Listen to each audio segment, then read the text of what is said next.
সাহেব, দাঁড়ান মাস্টার সাহেব। কিরে ওরকম করছিস কেন? আমার মার অবস্থা ভীষণ খারাপ। ও শিকদারের ভয়ে আমাদের বাড়িতে কেউ আসছে না মাস্টার সাহেব। দয়া করে আমাদের বাড়িতে চলুন, নইলে আমার মা বাঁচবে না। কিন্তু তোর মা তো হাসপাতালে ছিল। হাসপাতাল থেকে গতকাল ফিরে এসেছে। চলুন মাস্টার সাহেব, চলুন। ওদিকে আচ্ছা ঠিক আছে চল চল চল। কোথায় তোর মা? কোথায়? কি করছিস?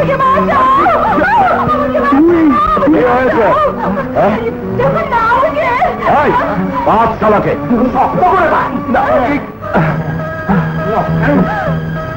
আজ আমি ওর আদর্শের মুখে খুলে দেবো। শিকদার, তোমার চিৎকার আজ কেউ শুনবে না।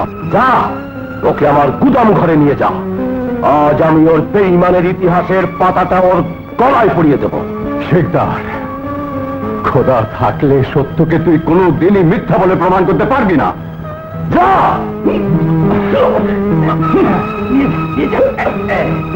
আমি কি করব? যাও, আশিকে গিয়ে বলবে। রাজি না হলে শিক্ষা ভাইকে মানুষের সামনে চরিত্রহীন বলে প্রমাণিত করবে না। গ্রামের মানুষ তোমার ভাইকে জুতোর মালা গলায় পরিয়ে ঘোরাবে। সবাই তোমাকে চরিত্রহীনের বোন বলবে, আর পিন্টু আর সোহাগীকে চরিত্রহীনের সন্তান বলবে। বলো রাজি, বলো রাজি। আমি রাজি।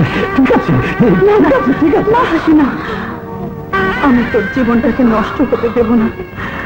আজ তোকে বউ করে সাজিয়েছি মামুনির ঘরে যাওয়ার জন্য, শিকদারের বাড়িতে নয়। আমাকে বাধা দিও না ভাবি, নইলে ভাইয়াকে সবাই চরিত্রহীন বলবে। পিন্টু আর সোহাগীকে চরিত্রহীনের সন্তান বলে ঘৃণা করবে। হাসি,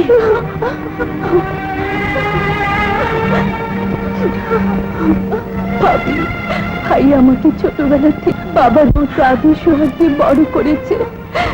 তাই আমি আমার স্বামী সোহাগ থেকে নিজেকে বঞ্চিত করে ভাইয়ার জীবনের মিথ্যে কলঙ্কের দাগ মুছে দিতে চাই। হাসি, তুই শুধু তোর ভাইয়ের কথা ভাবলি,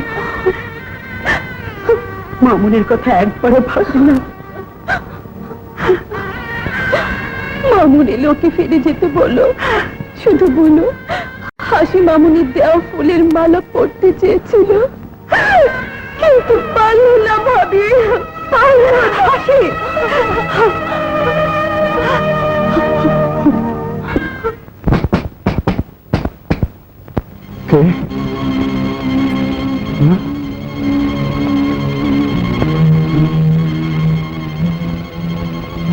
রমজান, তুই?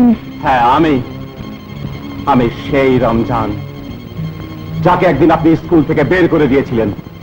আমি সেই রমজান যাকে আপনি বলেছিলেন রমজানের জন্ম লেখাপড়ার জন্য হয়নি, হয়েছে গুন্ডামি করার জন্য। আমি সেই রমজান আজ আপনার রক্তে হাত রাঙিয়ে প্রমাণ করে দিতে চাই আমি কত বড় পাকা গুন্ডা। রমজান, হ্যাঁ, আপনার জন্য একদিন আমার হাত থেকে কলমের কালি ছড়া বন্ধ হয়ে গিয়েছিল, আর আজ আমি আপনার বুক থেকে রক্ত ছড়াবো, রক্ত ছড়াবো, রক্ত ছড়াবো।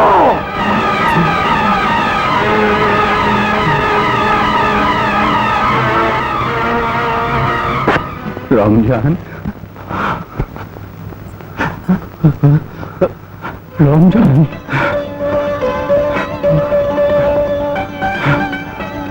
রমজান।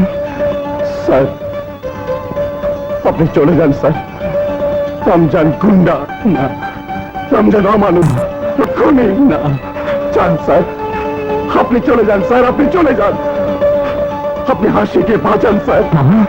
হাসি? বল রমজান, আমার হাসির কি হয়েছে? হাসি আপনার কলঙ্ককে ঢেকে দেবার জন্য শিকদার বাড়ির বউ হতে এসেছে স্যার। না,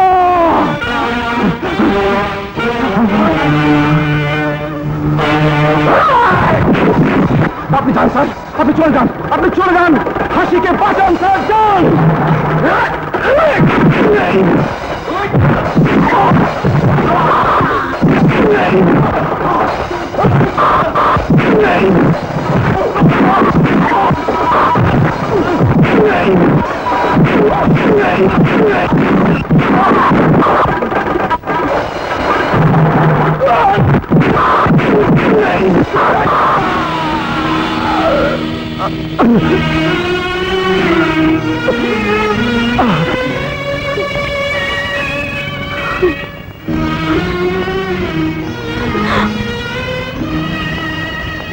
তুমি হ্যাঁ আমি।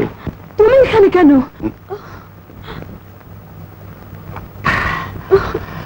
আমারই তো এখানে থাকার কথা। শিকদার, সন্দেহ হচ্ছে আমি শিকদার না?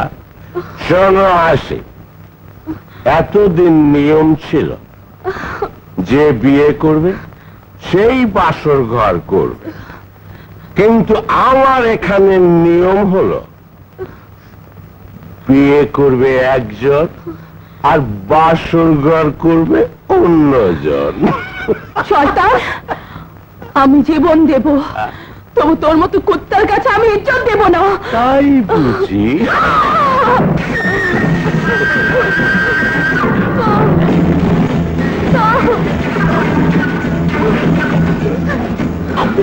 না, না, ছেড়ে দে, ছেড়ে দে আমায়। ছেড়ে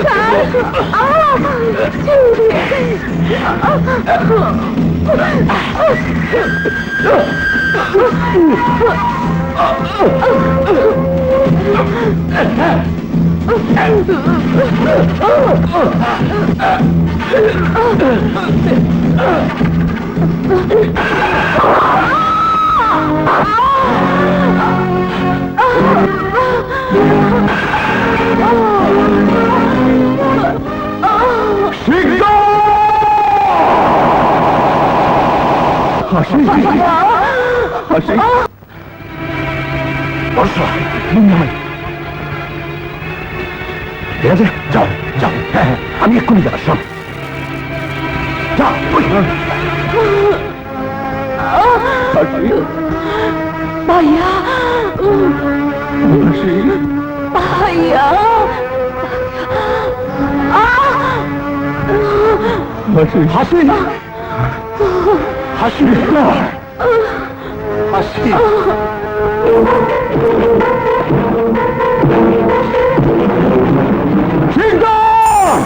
হাসি, হাসি, আমার হাসি, হাসি।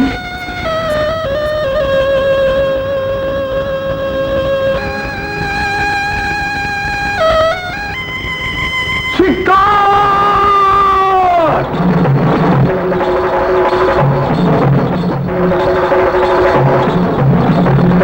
শিকার!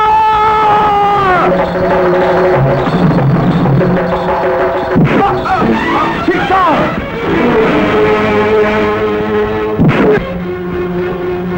হাসি বউ হয়ে তোমার ঘরে যাবে, বাসর ঘর করবে, তাহলে বাসর ঘরেই যাবে।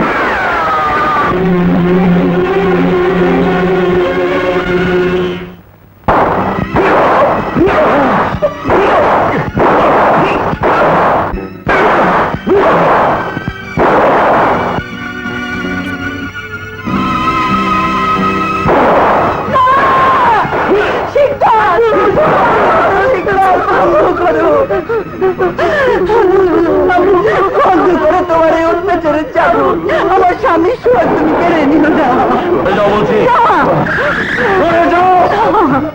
নিয়ে এসেছি বোন জামাই। আসুন আসুন দারোগা সাহেব, আসুন আসুন। পুলিশ আসেন, হাউলদার ভাই আসুন। ওই ওই দেখুন আশির লাশ। এই হারামজাদা নিয়ে যাতে আশিকে খুন। মিথ্যে কথা, সব মিথ্যে কথা। দারোগা সাহেব, পৃথিবীতে কোনো ভাই তার বোনকে নিজ হাতে খুন করতে পারে না। প্রমাণ আমি দেব। এই এই এই দেখুন, এই দেখুন দারোগা সাহেব, ওর বোন ভালোবেসে ইচ্ছে করে আমার বড় শালাকে বিয়ে করেছিল, কিন্তু এই হারামজাদা এই বিয়েকে মেনে নিতে পারেনি বলে বুকে বাসর করে খুন। মাস্টারের হাতে হাত করে লাগাও।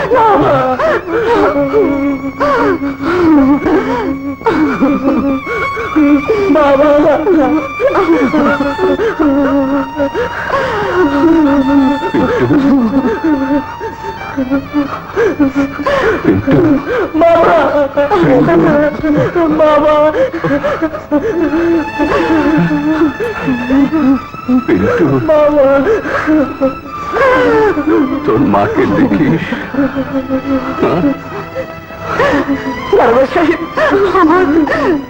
আপনার যা বলবার আদালতে গিয়ে বলবেন। আসামিকে নিয়ে এসো। থ্যাংক ইউ দারোগা সাহেব। পড়াশোনা জামাই ঝামেলা। দারোগা সাহেব, যাবার আগে শুধু একবার আমার বোনের মুখটা দেখে যেতে চাই, শুধু একবার। ঠিক আছে।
লাশ মর্গে পাঠানোর ব্যবস্থা করো।